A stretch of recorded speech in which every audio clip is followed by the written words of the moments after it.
gosh.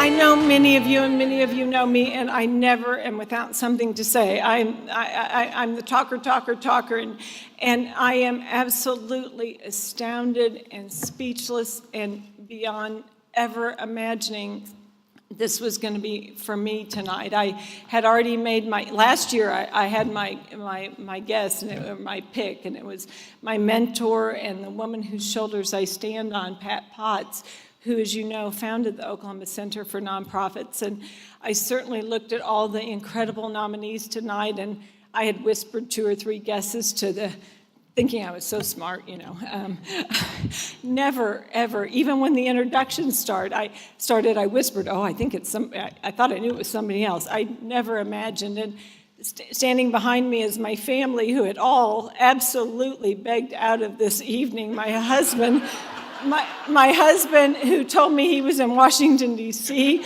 and I was kind of worried because there was a tragedy there today, and my son, Clark, who was homesick, and my son, Clay, Valerie is supposed to be in law school tonight, but came out of class, and my lovely daughter, the other Mrs. Taylor, Becky Taylor, my daughter-in-law, and all my friends from the center, and legislators and corporate friends and personal friends, and this didn't even cross my mind, and I can't thank you enough for this incredible honor, and my friend Meg Salyer and Susan Chambers, who have been close friends and also won this honor. And I used to laugh that I drove both of them the night they got this award, and Susan even wore my dress. So I thought that was as close as I would ever get to this. So I am, again, I'm really not speechless. See, I can pull some things off, but I can't thank you and Mary for all you do for women in this state. All of us here appreciate the Journal Record and how they support us and how they lift us up through this event every year. I went to this event in 1982 when I moved to Oklahoma City. Linda Soundtrack won, I think, so just so you know.